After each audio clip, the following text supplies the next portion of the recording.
and welcome to Newsbeats on Internet Television International. I am Oluchi Madu. First, the headlines. FEC approves steps by the police to curb kidnapping. Reps decry levy on Nigerian movies produced in Ghana, and northern groups threaten to leave the PDP. All this when we come back.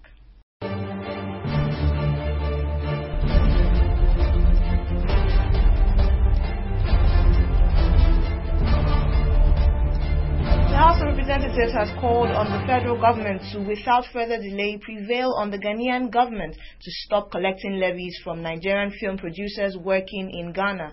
This call came as the Ghanaian government recently placed a levy of $5,000 on any Nigerian film producer working in Ghana.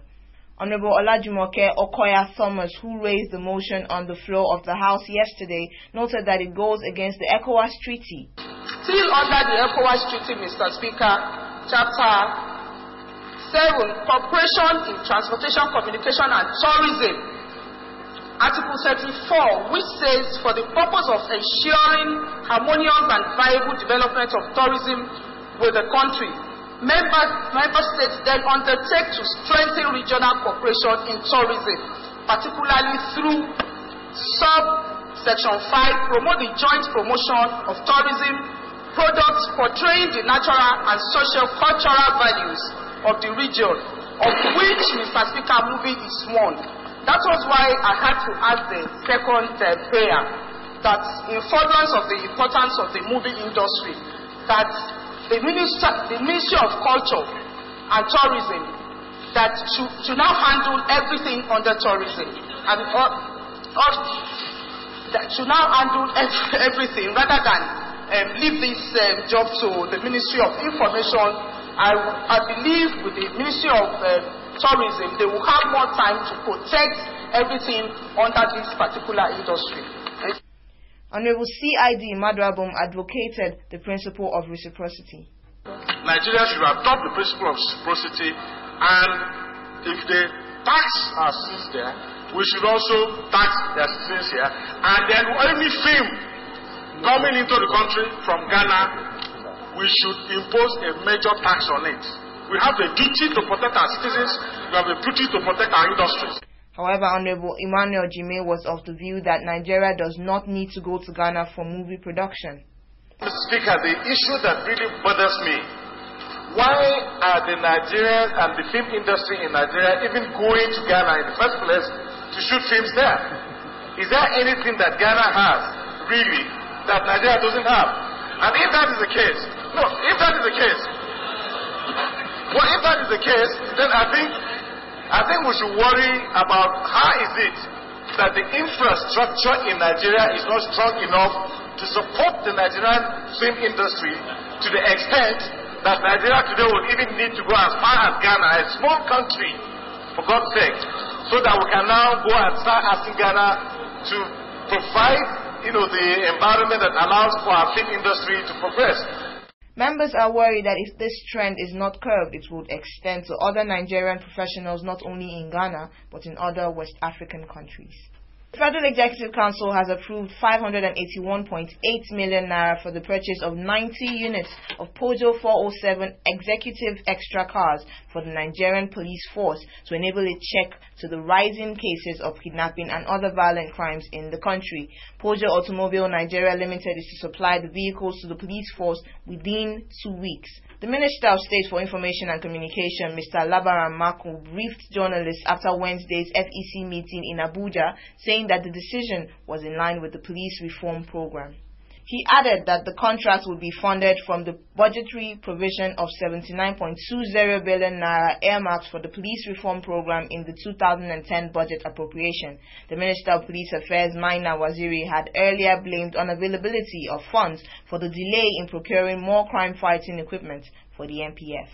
Stakeholders in the health sector have called for more stringent measures to be imposed on defaulters of the law against counterfeit drugs and unwholesome food. They made their views known at a summit organized by the National Agency for Food and Drug Administration and Control, NAFDAC, on Wednesday in Abuja. Our correspondent Ogodadi Uge reports. At the summit on the draft bill to repeal and reenact the Counterfeit and Fake Drugs and Unwholesome Processed Foods Bill, the Director General of NAFDAC, Dr. Paul Ohi, decried the fact that Nigeria, which has a high percentage of counterfeiting, paradoxically has the most lenient punishment. We intercepted the whole container in Lagos.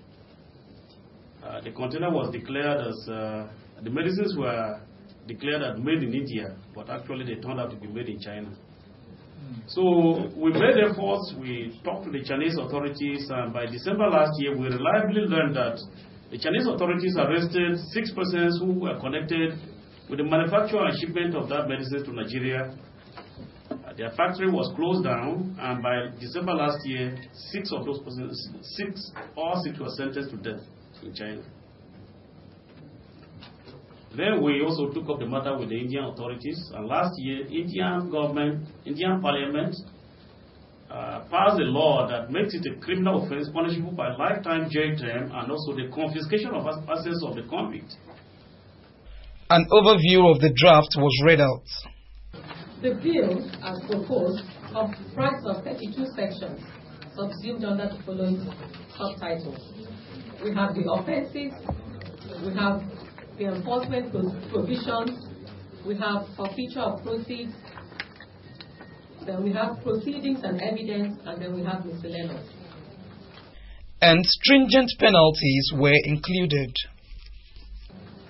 The main thrust of the offences, under the offences section, is that it has enlarged the scope of offences under the Act and has also reviewed the fines and terms of imprisonment to provide for stiffer penalties. The fines have been proposed to range from 100,000 naira to 5 million naira, depending on the gravity of the offence. Now, the draft bill also seeks to introduce life imprisonment and the payment of compensation to victims of counterfeit drug use or their next of kin or their personal representatives. The Permanent Secretary of the Federal Ministry of Health, Mr. Linus Awute, on his part reiterated the fact that counterfeiting should not be viewed as a profit-making venture.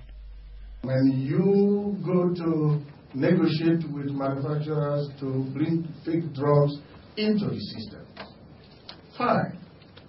The driving motive may be money, but what is the consequence? Debt, and that is what we are supposed to be preventing in the health sector. As the custodian of the health sector, we have come to realize that there must be a way out of this situation. Nigerians hope that the bill, which promises to be a more comprehensive document than the 1999 Act, will be thoroughly scrutinized and passed into law to curb the menace of counterfeit drugs. For ITI, I am Ogodade Uge. The Plateau State chapter of the Northern Political Forum MPLF threatened that the North would pull out of the PDP should the party decide to abandon the zoning arrangement. Addressing newsmen in Jos, the MPLF spokesman, Ambassador Yahaya Kwande, said that the North would go around the 53 political parties in the country to rally support for a Northern presidential candidate if the PDP refused to respect the arrangement. Kwande said that while the North had nothing against President Goodluck Jonathan as a person, it was against the manner the zoning arrangement, which was introduced to guarantee fairness and equity to all, was being thrown away. Chairman of the forum and elder statesman Alhaji Lawal Keita, who explained the circumstances of the June 12 annulment of the presidential election believed to be won by late Chief Moshood Abiola in 1993, said that the call for zoning of presidency in 1999 by the South was accepted by the North to sustain the unity of the country. In the same vein, political leaders and people of Katsina State gathered at Maikudi Hotel insisting on zoning of presidency to the North in the 2011 election. And that's it on Newsbase for today. I am Oluchi Madu. Thanks for logging on.